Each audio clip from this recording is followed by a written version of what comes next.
Assalamualaikum warahmatullahi wabarakatuh.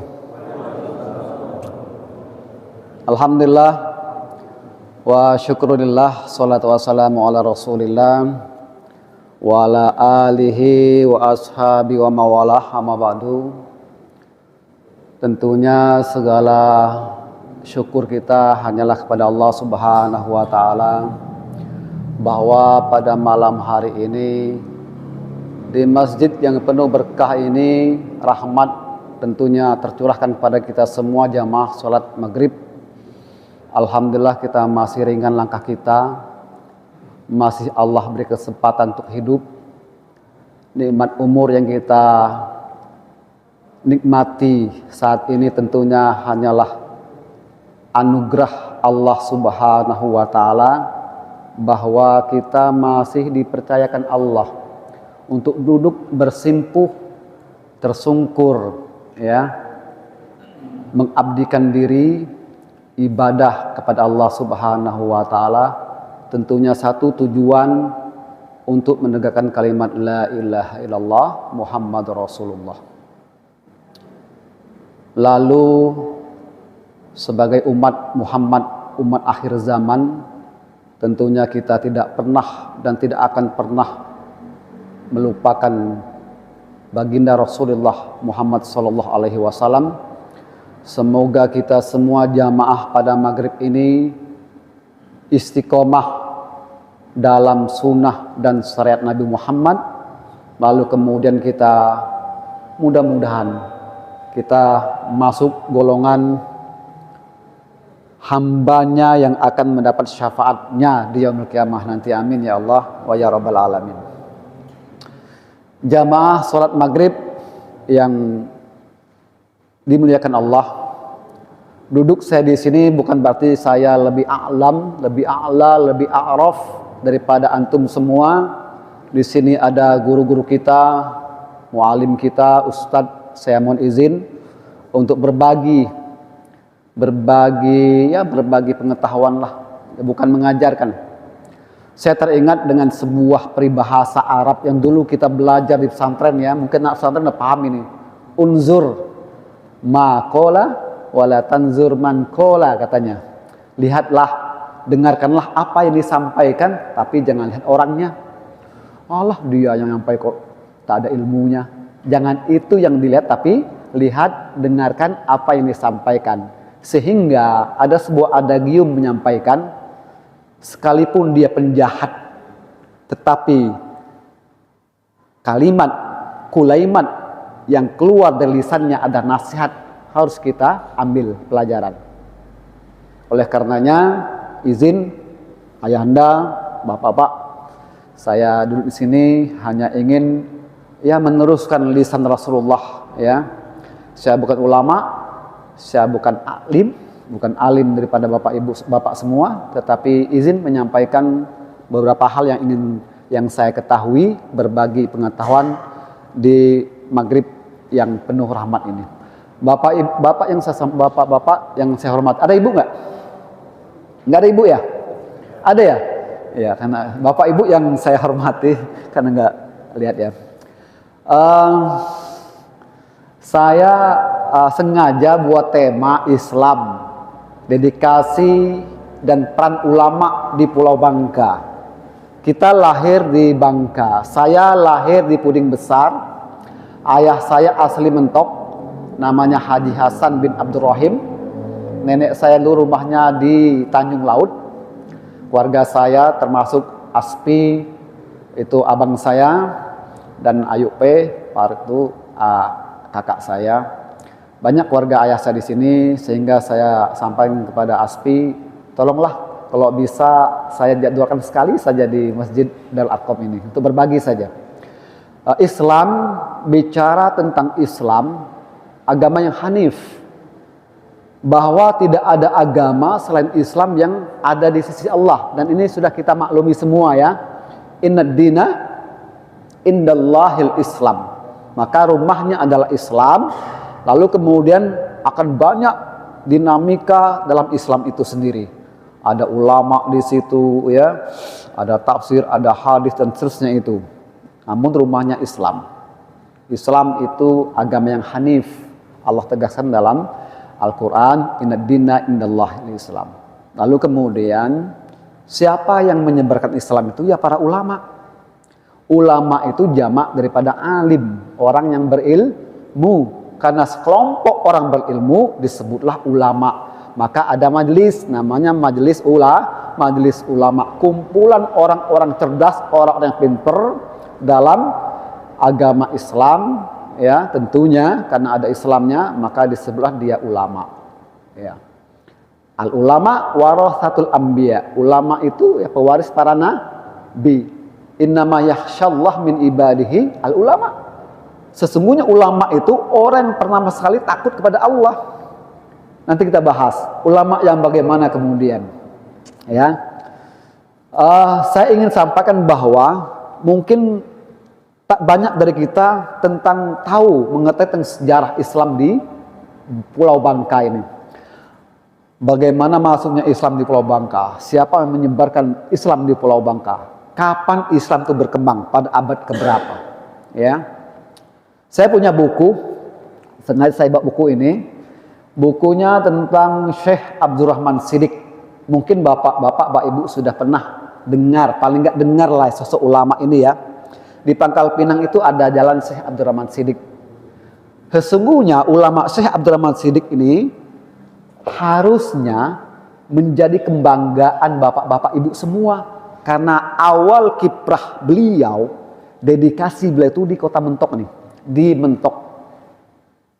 Di mana tepatnya? Itu di Tanjung Laut itu. Situ ada situs rumahnya, depannya ada langgar musola. Disitulah dulu bapaknya namanya Muhammad Afif Al-Banjari. Bikin halakoh, bahasa kita kampung namanya ngaji duduk. Ya. Islam masuk ke Bangka ini melalui 8 jalur. 8 jalur ya, kalau ini 8 jalur. Pertama jalur Johor, Malaysia. Saya akan sampaikan Islam masuk ke Pulau Bangka abad ke-17 ya. Awal abad ke-17 ya. Kira-kira abad 17 itu 1600-an sampai 1700 abad 17. Sesungguhnya Islam itu berkembang masuk ke Bangka ini sudah sebelum abad ke-17 itu. Tapi saya ingin sampaikan 8 jalur ini kenapa kemudian kita bisa berislam, kita yakin dengan Islam yang agama kita anut sekarang ini. Pertama, Islam masuk disyiarkan oleh kerajaan Malaysia Johor. Makanya Mentok ini bahasanya ada mirip-mirip bahasa Malaysia, Melayu ya.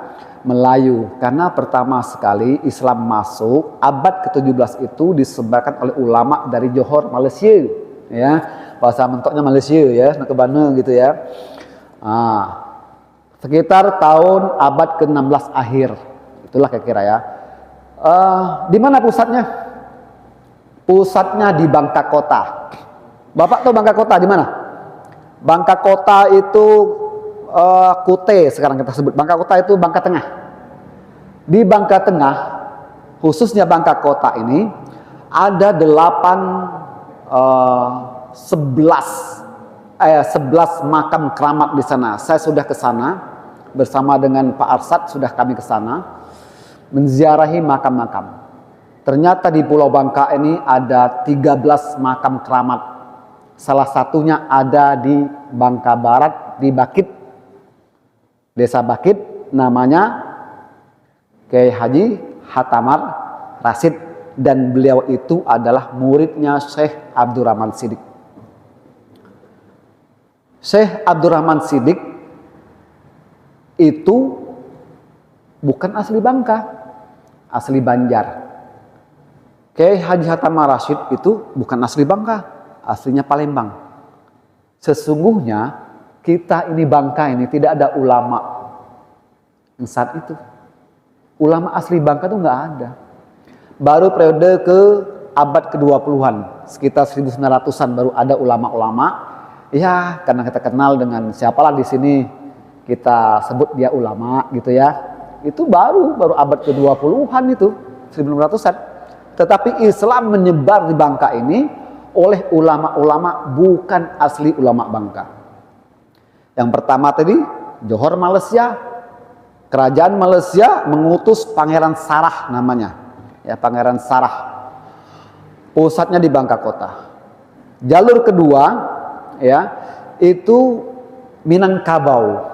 Ternyata kita ini disebarkan oleh ulama Minangkabau juga. Minangkabau di mana Bapak Ibu? Padang, ya. Oleh Raja Harimau Garang namanya.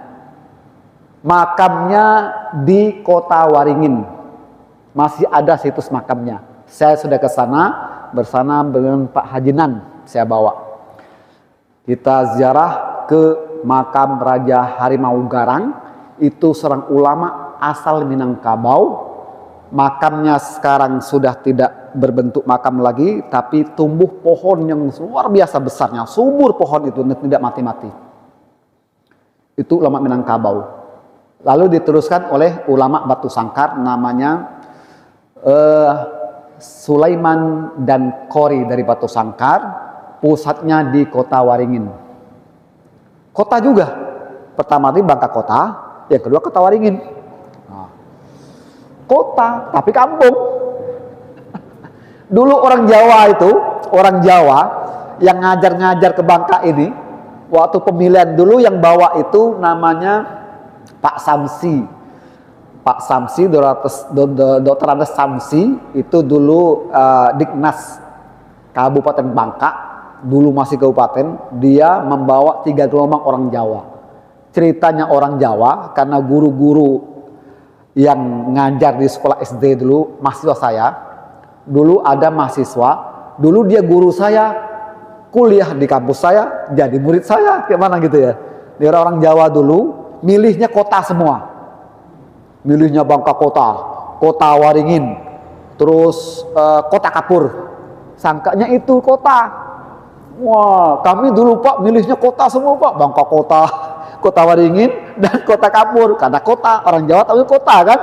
Nggak mau di kampung desa, ternyata salah pilih. Kotanya namanya Pangkal Pinang, nggak ada kotanya. Bangka Kota itu kampung jauh, Kota Waringin juga di pesisir. Kota Kapur juga di pesisir sampai ya di ujung-ujung. Itu orang Jawa, ceritanya seperti itu. Ya. Jalur kedua Minangkabau.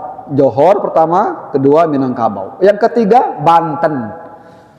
Banten waktu itu di kerajaan pemerintahnya adalah Sultan Agung Tirtayasa abad ke-17, ya. Johor, Minangkabau, baru Banten. Nah, Banten waktu itu menunjuk seorang Bupati Nusantara sebagai Raja Muda. Pusatnya di mana? Di Bangka Kota lagi. Nanti bapak-bapak kalau ke Bangka Kota, itu ada ulama dari Hadramaut. Makamnya itu kalau bulan terang, bulan 15 ya, pandangan kita itu maka tuh memanjang, hampir 7-8 meter, bisa memanjang. Ini pengakuan orang-orang ziarah ketika bulan terang. Entah penglihatan kita, tidak mungkin lah ya kok batu makam bisa memanjang gitu ya, karomahnya itulah. Kalau nggak percaya silakan datang ziarah ke sana, ya.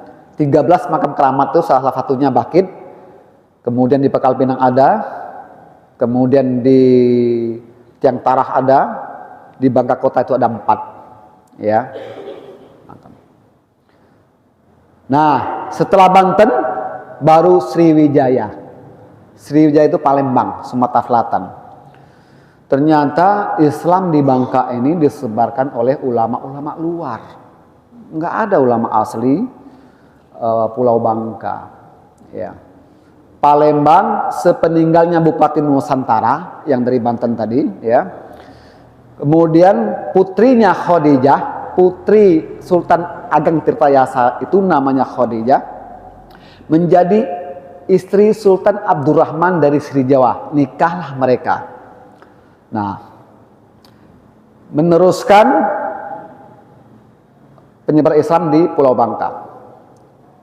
Nah, sejak kerajaan Sriwijaya itulah muncul namanya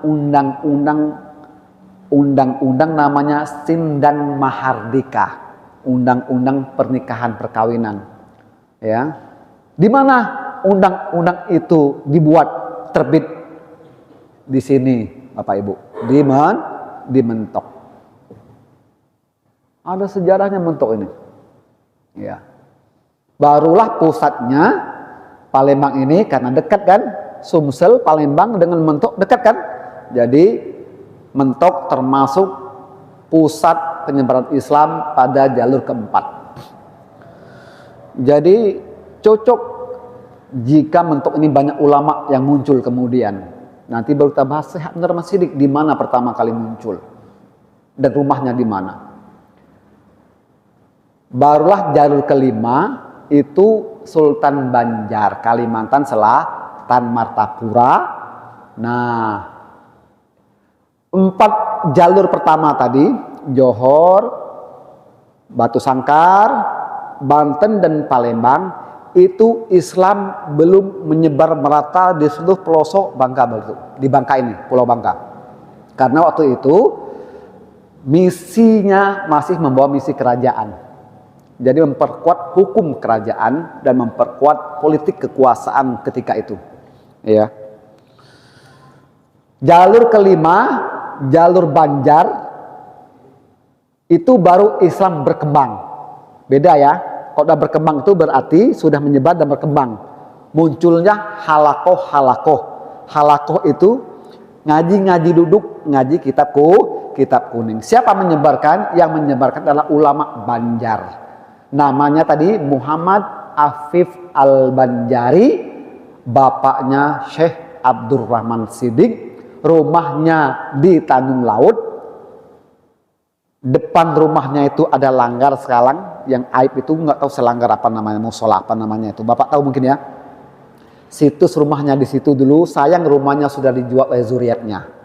Sehingga kita tidak nampak lagi tiang rumahnya dan bangkai-bangkai rumahnya nggak ada lagi. Mentok ini punya sejarah, makanya Mentok ini kota sejarah. Belum lagi Habib-Habib dari Hadramaut yang makamnya di atas tangga 1000 itu luar biasa Mentok ini. Iya. Muhammad Afif Al-Banjari 1864 pertama ke Mentok, karena dulu ulama-ulama dulu bukan pakai pesawat, bukan pakai motor cepat, tetapi pakai kapal, perahu, transportasinya laut, sungai. Selama 34 tahun Muhammad Afif Al-Banjari mengabdi di Mentok ini, membuka namanya ngaji duduk, kayak gini ngaji duduk. Ngaji bersila, berbentuk lingkaran seperti ini. Gurunya duduk bersila di depan. Bukan kayak saya nih, ini udah modern. Ada meja, ada bangku, ada ini, ada bendera. Oh, harga mati, NKRI harga mati, ya harus ini ya. Tapi pinter lah ini, takmir berkomah ya, Darul Arqam ini, ininya bendera tapi ininya warna Islamnya, hijau ya. Syekh Abdurrahman Siddiq adalah anaknya Muhammad Afif Al-Banjari. Kita cerita tentang Syekh. Kita bangga punya ulama, meskipun bukan ulama kita. Kita bahas dulu 8 jalur tadi, baru 5 jalur. Jalur ke-6 itu adalah pengaruh orang-orang Bangka yang naon. Tahu naon? Tahu naon enggak? Bahasa kita naon, menahun di kota suci Mekah. Dulu banyak orang Bangka naik haji, ya kan? Pakai kapal sampai 40 hari di laut, terombang-ambing sampai 3 bulan, ya. Naik haji, itu jalur ke-6. Di Kemuja itu, desa Kemuja, itu ada 20 lebih orang ulama kita yang naon, yang menahun di kota suci Mekah. Waktu itu saking orang-orang Bangka ini mau nuntut ilmu, ketika naik haji mereka tidak mau pulang dulu, tapi mukim di kota suci Mekah untuk tauliyah, untuk ngaji, untuk belajar. Saking susahnya ke Mekah, 3 bulan di laut terombang-ambing, sayang rasanya kalau hanya sebentar di kota suci Mekah.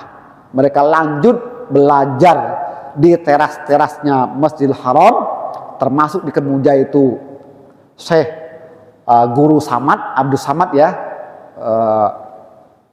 Pak Arsad ya namanya ya, saya lupa ya, Guru Samad, Abdul Samad itu ada 20 lebih orang. Dan di Montok ini juga banyak orang-orang yang naon di kota suci Mekah. Bahasa kita naon, menahun bermukim di kota suci Mekah, belajar ya di sana. Nah, yang naon ini kembali ke Pulau Bangka, ke Bangka, kembali ke kampung halamannya. Jadi ustadz buka pesantren, buka halakoh, ngaji duduk, menyebar dan berkembang Islam itu. Ulama Timur Tengah. Di Bangka Selatan itu ada namanya Abdullah Ad-Dari, ya, itu ulama dari Mekah juga. Banyak sekali dulu orang Bangka yang naun di kota suci Mekah. Jalur ke-6 itu baru asli orang Bangka belajar di kota suci Mekah. Karena naik haji, sayang kalau saya sebentar ke Mekah, pulang ke Bangka menyebarkan, mengembangkan Islam itu sendiri. Namun sebelumnya mereka sudah belajar dengan Syekh Abdurrahman Siddiq. Jalur ke-7 ternyata orang Jawa ada perannya. Maka di Bangka ada kampung Jawa ya. Di sini ada kampung Jawa, ada. Di Sungaren ada kampung Jawa, ada. Di Pangkal Pinang ada kampung Jawa. Saya kira di mana-mana ada kampung Jawa ya. Ya, ternyata ada pengaruh orang Jawa. Tadi saya sampai awal, orang Jawa dulu karena kita banyak kekurangan guru SD, guru SMP. Saya yakin kita semua pernah diajarkan oleh guru orang Jawa. Pernah nggak? Pasti pernah. Dulu 3 gelombang diangkut oleh Pak Samsi itu namanya, orang Jawa mengajar di SD, SMP dulu kan. Nah, mereka mengajar di madrasah, ngajar agama, ngajar ini, ngajar itu. Pengaruh Jawa ternyata ada, ya. Itu sudah abad ke-20, 1900-an, ya. Jalur ke-7 ya. Jalur ke-8. Dan ada juga pada tahun saya ke Gontor tahun 1990. Dulu banyak abad ke-20 tahun 1900-an sampai 2000 ke atas itu, sampai sekarang banyak anak-anak kita, termasuk kita mungkin pernah belajar ke Jawa kan? Pernah kan? Ke pesantren, kuliah di Jawa, semua yang tahunya kita Jawa dulu. Nah, pulanglah saya seperti ini akhirnya berbagi ilmu. Jadi ada pengaruh Jawa juga. Satu, orang Jawa datang ke kita, keduanya kita datang ke Jawa menimba ilmu, lalu balik ke kampung halaman, meneruskan ilmu itu kepada generasi selanjutnya. Jalur ke-8 ternyata ada lagi kembali ke Palembang, namanya pengaruh pesantren Sri Bandung. Pernah dengar Sri Bandung? Pernah nggak? Kalau Puding, Kemuja, Pangkal Pinang itu terkenal dengan alumni Sri Bandung, ya. Termasuk Sekjen MUI kita, provinsi, teman kita, Pak Dr. Lutfi, itu dari Bolan Sri Bandung. Rektor kampus saya sebelumnya, Dr. Zayadi, alumni Sri Bandung juga. Jadi pesantren Sri Bandung banyak mewarnai Islam di Bangka. Nah, saat itulah orang Bangka baru kenal namanya pesantren, sekitar tahun 1970-an. Ya, baru Bangka ini kenal pesantren. Dan waktu itu belum ada pesantren. Ya. Namun sistemnya sudah ada di Bangka. Ya, sudah ada di pesantren itu muncul bertumbuh tahun 1900-an. Kalau di Jawa sana udah sejak Wali Songo kan. Maulana Malik Ibrahim, Sunan Kudus itu pesantren. Tapi kita orang Bangka baru kenal pesantren itu baru tahun 1970-an, 78. Pesantren pertama kali berdiri itu di Batu Rusak. Nurul Ihsan tahun 77, tahun 78 baru pesantren Kemuja. Namanya Al-Islam. Itu pesantren yang pertama berdiri di Pulau Bangka. Pesantren merupakan basis keislaman yang kuat, ya, selama ini dikaji oleh beberapa peneliti. Nah, namun yang paling berkiprah perannya, dedikasinya, peran ulama yang paling melekat di kolektif memori orang Bangka adalah Syekh Abdurrahman Siddiq bin Muhammad Afif Al-Banjari, yang sekarang nama beliau kita abadikan, kita apresiasi menjadi nama salah satu perguruan tinggi Islam negeri di Pulau Bangka, yaitu Institut Agama Islam Negeri IAIN Syekh Abdurrahman Siddiq yang di Petaling. Mungkin ada mahasiswa sini, anak-anak bapak ibu ada. Nah, kiprah Syekh Abdurrahman Siddiq inilah kemudian yang mengembangkan Islam di Pulau Bangka. Muncul halakoh, bahasa ikhwannya halakoh, ya. Halakoh itu tempat liko, tadabur ilmu, ya, tempat menimba ilmu, atau orang kampung menyebutnya ngaji duduk. Ngaji duduk, ngaji dengan duduk, metodenya sorogan atau bandongan, ya, yang sekarang diteruskan oleh ulama-ulama seperti Guru Munzal. Di sini siapa yang masih guru-guru ngajar kitab kuning, ya? Nah, itulah dia meneruskan jejak, ya, jejak Syekh Abdurrahman Siddiq. Syekh Abdurrahman Siddiq itu belajarnya di Mekah, lebih kurang Mekah Madinah 2 tahun, Mekah itu sampai hampir 10 tahun di kota suci Mekah. Lalu kemudian setelah dia belajar di Mekah, balik dia ke kampung halaman. Karena waktu dia di Mekah, bapaknya sudah dibentok. Siapa bapaknya? Muhammad Afif Al-Banjari sudah mengajar di kota suci Mentok nih. Mungkin kakek-kakek bapak ini belajar ke Muhammad Afif Al-Banjari. Karena orang tuanya sudah tinggal di Mentok, namun keluarganya masih di Banjar, buyutnya, kakek-kakeknya Syekh Abdurrahman Siddiq ini adalah seorang ulama besar bangsa Indonesia, yaitu Syekh Arsad Al-Banjari, yang kitabnya dikaji oleh kita namanya Sabilal Muhtadin. Pernah mengaji kitab itu? Sabilal Muhtadin itu karangan Syekh Arsad Al-Banjari, kakeknya Syekh Abdurrahman Siddiq, ya. Dia pulang dulu ke Banjar, ziarah ke makam kakeknya, ke saudaranya, barulah dia sekitar berapa bulan di Banjar, baru menyusul bapaknya ke Bangka, tepatnya di Mentok ini. Menyusullah dia bapaknya ke Mentok. Jadi Mentok ini jejak ulamanya banyak sekali di Mentok ini, ya, ya, banyak sekali. Maka wajar Mentok ini disebut kota sejarah.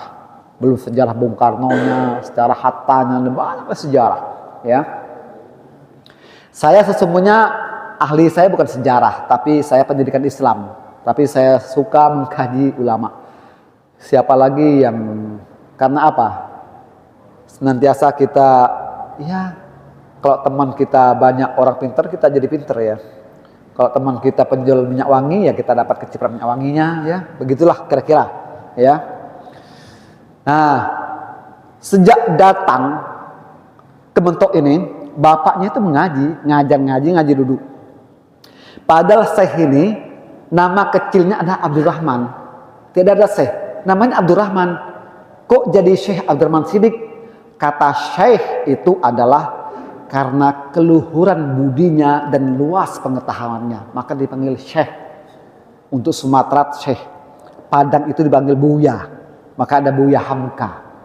Kalau Jawa dipanggil Kiai, kalau Sulawesi itu Daeng atau apa, ya.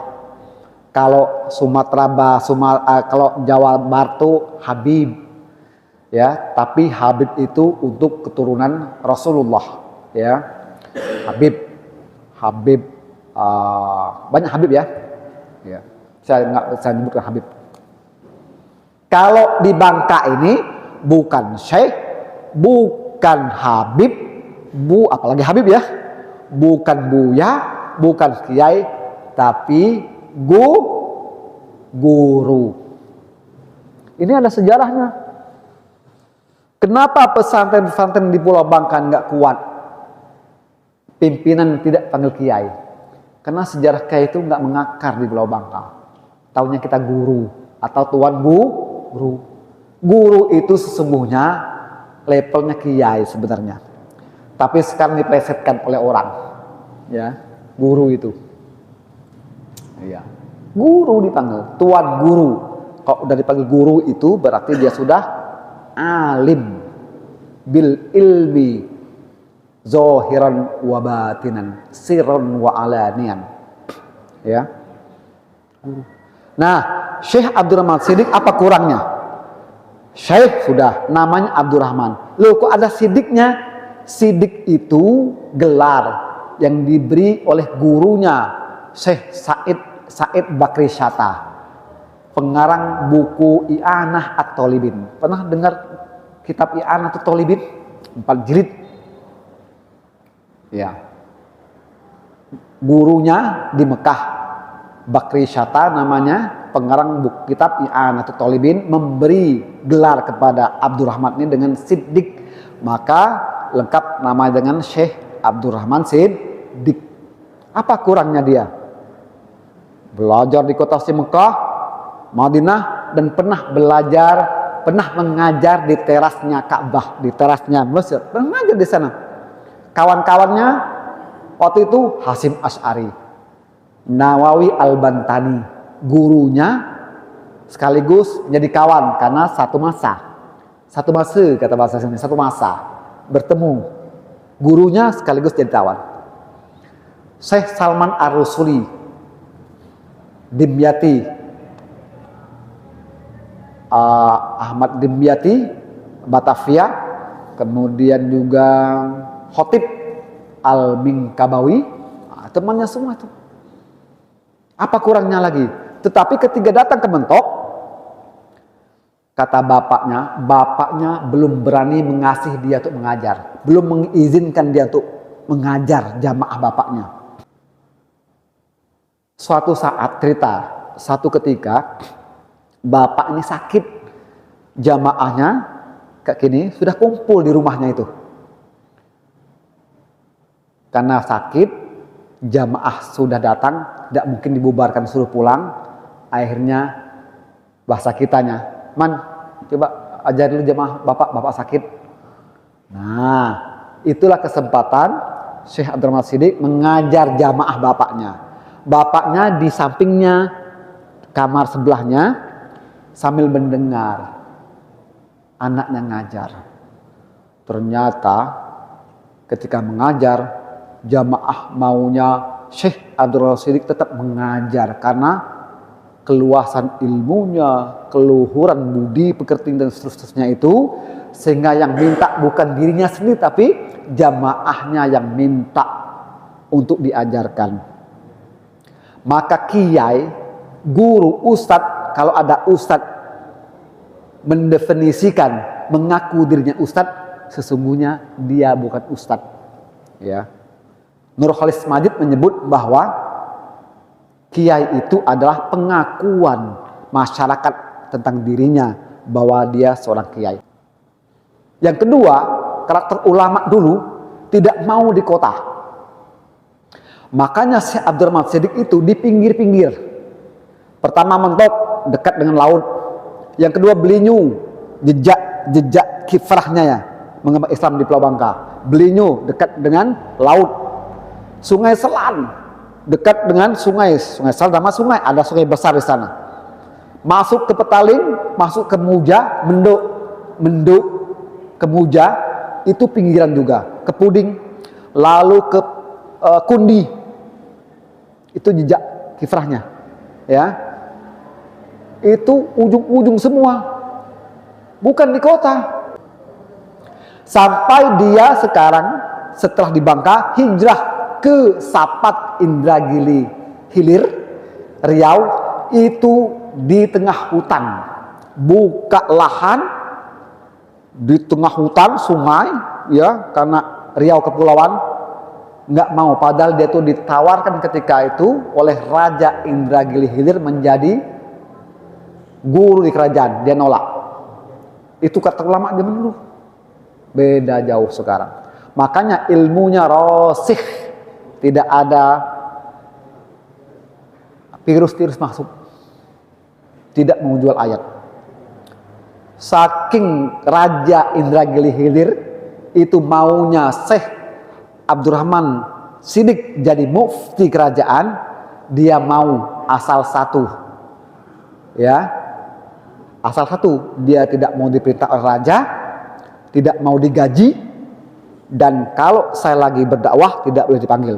Itu kata. Maka dia menjadi mufti. Mufti itu pemberi fatwa kerajaan, tapi dia gaji nggak diambilnya. Waktu dia bekerja tidak diintervensi oleh kerajaan, bebas. Dia nggak mau terikat. Oleh karenanya kita butuh ulama. Kita butuh ulama untuk menambah wawasan kita. Maka jangan jauhi ulama, cintailah ulama. Barang siapa cinta kepada hambaku, kata Allah, orang-orang alim, maka aku cinta kepadanya. Dekatlah kepada orang alim, ulama, jangan musuhi ulama, ya. Sepanjang ulama itu masih lurus, hanif pada jalannya, sehingga kemudian kita termasuk golongan-golongan orang-orang yang mendapat wanginya. Jika kita berteman dengan penjual minyak wangi, maka kita dapat wangi juga. Sebaliknya, jika kita berteman, bergaul, bersosialisasi dengan orang yang penjual tukang besi, maka kita dapat bau keringatnya. Kira-kira gitulah ya hadisnya. Oleh karenanya kita bangga kemudian Syekh Abdurrahman Siddiq ini punya karya sebanyak 21 karya kitabnya. Ulama dulu menulis hasil dari ilmunya sendiri. Bukan ngutip, saya mengutip. Ulama sekarang, profesor, doktor, saya mengutip ilmunya. Tapi ulama dulu, Syekh Abdurrahman Siddiq itu langsung ilmunya dari kolabnya al ilmu fis sudur wa fis sutur. Kalau ulama dulu ya, ulama dulu ilmunya fis sudur, ilmunya ada dalam kolbunya, dituangkan dalam sutur sebuah karya. Makanya dia bisa menghasilkan karya 20 kitab, 8 diantaranya dia tulis di Pulau Bangka, ya.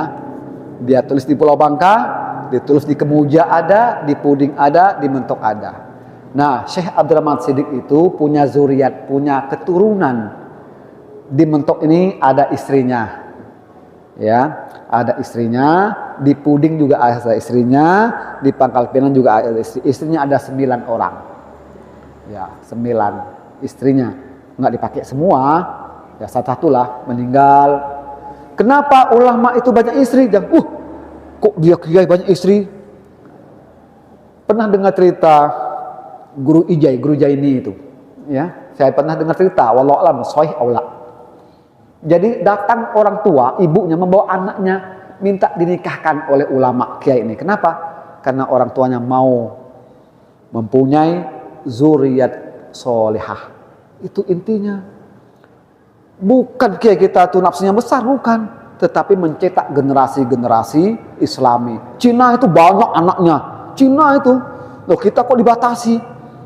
Jangan khawatir. Makanya ulama dulu kayak itu istrinya 4, 9, 11. Jangan khawatir. Mereka menurunkan keturunan zuriyatan thayyibah sholihat jami'an. Itu yang penting. Maka bapak-bapak yang sudah kiai ulama silakan tambah istrinya, ya. Biar tercetak generasi-generasi Islami, ya. Silakan, jangan takut rezeki. Rizqu minallah la tas'al hatta dabah, sampai binatang melata pun ada rezekinya. Cacing dalam tanah itu tidak bisa bergerak apa-apa. Cacing ada rezekinya, kata Allah, ya.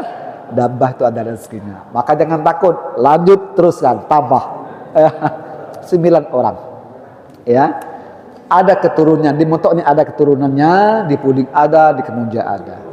Maka banggalah kita kemudian bahwa ternyata Islam di Bangka ini menyebar oleh tangan-tangan para ulama yang tidak diintervensi oleh kekuasaan, tidak haus dengan duniawinya, mereka tinggal menetap di daerah pesisir dekat pantai ke laut, tidak mau ke kota. Itu karakter ulama zaman dahulu, ya. Sehingga kita bisa membedakan kemudian mana ulama duniawi, mana ulama ukhrawi, ya. Sekarang banyak sekali kasus-kasus yang kita prihatin, ya. Kalau orang sudah kena kasus tersangka itu, tadinya jadi preman, tersangka di meja sidang pakai kopiah, pakai baju koko, ya kan? Ini menghina, ini ya. Tadi nggak pernah pakai baju koko, pakai kopiah. Tengoklah tuh di TV itu. Seolah Islam yang jahat, Islam yang buruk. Kenapa? Karena filosofinya apa? Filosofinya adalah ternyata manusia ini damai ketika dia dekat dengan agama. Iya. Damai dia ketika dia dekat dengan agama Islam. Damai. Hati kita akan damai ketika kita berada di masjid. Tidak ada masalah ketika di masjid. Ya. Ketika pulang ke rumah, wah, ada masalah. Ketika ke masjid seperti ini, damai dengan AC, konsep modern, AC damai hatinya. Dan khusyuknya kayaknya lebih mantap di masjid. Maka sering-sering kita berjamaah, usikum wa nafsi. Jamaah di masjid membuat hati tenang, ya. La masjid usissa ala taqwa, bahwa masjid itu didirikan atas dasar takwa. Takwa itu kata Imam Al-Qushairi itu dibagi menjadi 5, ta, qaf, waw, dan ya. Imam Al-Qushairi jadi 4 kata, ta tawadu, qaf itu qanaah, waw itu waro, ya itu yakin. Lain waktu kita bahas itu, kalau masih bisa ada kesempatan bisa hadir di sini. Saya ingin sampaikan bahwa ternyata kiprah Syekh Abdul Rahman Shidhik luar biasa untuk Bangka, Pulau Bangka khususnya. Pesantren itu ada karena ya dedikasi ulama Syekh Abdul Rahman Shidhik. Ya.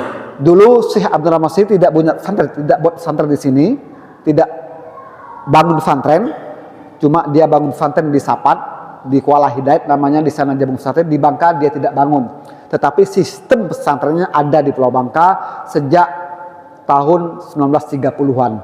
Meskipun orang Bangka kenal pesantren itu tahun 1970-an, tapi tahun 1930-an itu sudah ada sistem pesantren.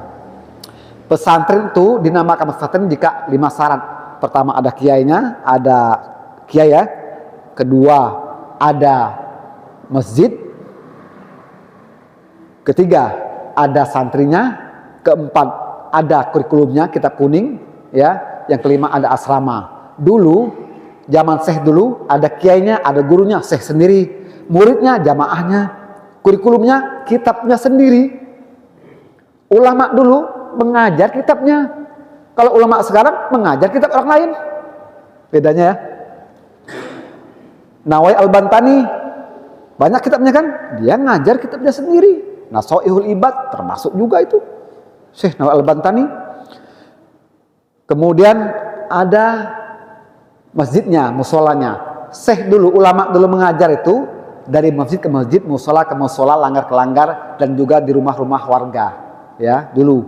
Kalau sekarang, ulama sekarang, kalau enggak di di hotel, kalau enggak di aula besar, enggak mau dia.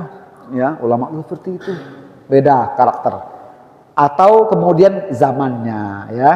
Zaman dulu mereka seperti itu, zaman sekarang begini. Beda metode saja, tapi ilmu yang disampaikan tentunya ilmu-ilmu nurullah wa nurullah la yuhdalil asi. Yang disampaikan adalah nur, cahaya Allah. Ilmu itu cahaya dari Allah, dan cahaya ilmu itu tidak akan diberikan kepada orang-orang yang bermaksiat kepadanya. Syakautu ila waqi'in. Datanglah murid Imam Syafi'i, datang ke Imam Syafi'i. Lapor. Ustaz, Imam Syafi'i, kenapa aku ini susah hal hidup, susah sering menghafal, susah sering belajar. Syakautu ila waqi'in su'a hibzi.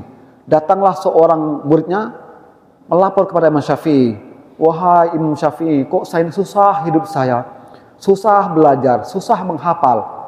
Fa'arsyadani ila tarkil ma'asi, kata Imam Syafi'i. Kalau begitu, kamu masih ada maksiatnya, tinggalkan maksiat itu. Maksiat mata, maksiat lisan, maksiat pendengaran, maksiat itu itulah yang menyebabkan susah hidup kamu, susah belajar kamu, susah menghafal dan seterusnya itu. Walastu bihayyabin liman la yahabuni walastu aral mar'i ma la yaroliya. Kalau kita sudah dekat dengan Allah, maka tidak ada satupun yang kita takutkan, kecuali hanya Allah. Walastu bihayyabin liman la yahabuni walastu aral mar'i ma la yaroliya. Kata Allah, kalau dia, hambaku, umatku, makhlukku tidak pernah mengindahkan aku, kata Allah, tidak pernah mengabdi, beribadah, sholat dan seterusnya itu, maka aku tidak akan pernah mengindahkan dia. Walastu arolil mar'i, dan aku tidak melihat, kata Allah, seseorang yang tidak pernah memperhatikan aku, kata Allah. Kita nggak sholat, kita nggak bayar zakat, kita nggak puasa, Allah tidak rugi. Sesungguhnya itu bukan untuk Allah, tapi untuk kita. Allah tidak akan kecil ketika seluruh manusia ini tidak beribadah kepadanya. Allah tidak akan jatuh haibah, martabat dan seterusnya itu jika semua makhluk Allah yang tidak beribadah, tidak memuja dan tidak mengabdi kepadanya, tidak akan pernah Allah kecil. Makanya Allah tetap Allahu Akbar, dan Islam ya'lu wa la yu'la alaih. Allah Maha Besar, Allah Akbar, dan Islam itu selalu tinggi dan tidak ada yang tinggi selain agama Islam. Al-Islam ya'lu wa la yu'la alaih. Maka Islam agama yang hanif, inna dina innal Islam, pengawalnya adalah para ulama warasatul anbiya. Mudah-mudahan belum azan kan? Bentar lagi ya. Sampai azan aja ya. Ya. Mudah-mudahan kita semua menjadi abdan syakura wa ibadur rahmanil ladzina yamshuna 'alal ardi hauna. Ya, ibadur rahman, hamba Allah yang Allah kasihi adalah la yamshuna 'alal ardi hauna, berjalan di atas muka bumi ini dengan tidak berkeluh kesah, tidak sombong dan seterusnya itu. Maka apapun keadaan kita hari ini motivasinya. Ini motivasinya, apapun keadaan kita hari ini, ekonomi kita morat-marit, kerja kita tidak tentu arah, tidak tetap, keluarga kita seperti ini, anak kita seperti ini susahnya, tapi yakin kita punya Allah. Wa ibadur rahman la yamshuna 'alal ardi hauna. Hamba-hamba kasih Allah itu tidak akan takut dengan kehidupan, tidak akan berkeluh kesah, semuanya kembali kepada Allah. Wala yabituna, ya, walladzina yabituna li rabbihim sujada wa qiyama. Tengah malam dia bangun bersujud, berdiri dan sujud meminta kepada Allah Subhanahu wa taala. Yang kita cari hidup ini adalah husnul khotimah. Yang kita cari adalah kebahagiaan. Bahagia apa? Fiddin, dunya wal akhirah. Rabbana atina fid dunya hasanah wa fil akhirati hasanah. Itu yang kita doakan setiap penghujung doa kita. Yang kita harap adalah kebahagiaan di dunia dan di akhir. Bagaimana kita bahagia? Dengan cara tetap berjamaah, bersujud, tersungkur di masjid Allah ini, memohon minta Allah kepada Allah, dan jangan lupakan ikhtiar kita sebagai umat yang hidup di dunia ini. Jangan lupakan dunia hanya untuk akhirat, tetapi jangan melupakan akhirat hanya untuk dunia. Kedua-duanya harus. Rabbana atina fid dunya hasanah wa fil akhirati hasanah wa qina adzabannar. Orang-orang yang bahagia itu adalah orang-orang yang lepas dari siksa kubur dan masuk jannah surganya Allah Subhanahu wa taala. Ini saja yang bisa kita sampaikan. Al-afu minkum, sudah masuk Isya. Mudah-mudahan bermanfaat dan berkahnya, dan kita senantiasa termasuk umat Muhammad yang istiqomah akhir zaman, dan mudah-mudahan kita kasih umur panjang untuk bisa mengabdi lebih banyak kepada Allah Subhanahu wa taala. Ini saja, mohon maaf Bapak Ibu kalau ada salah kata, salah tingkah, salah hilap dari lisan saya, itu karena saya sendiri, dan ada benar dari Allah Subhanahu wa taala. Mari kita tutup liqa kita dengan melepaskan alhamdulillahirabbil alamin. Assalamualaikum warahmatullahi wabarakatuh.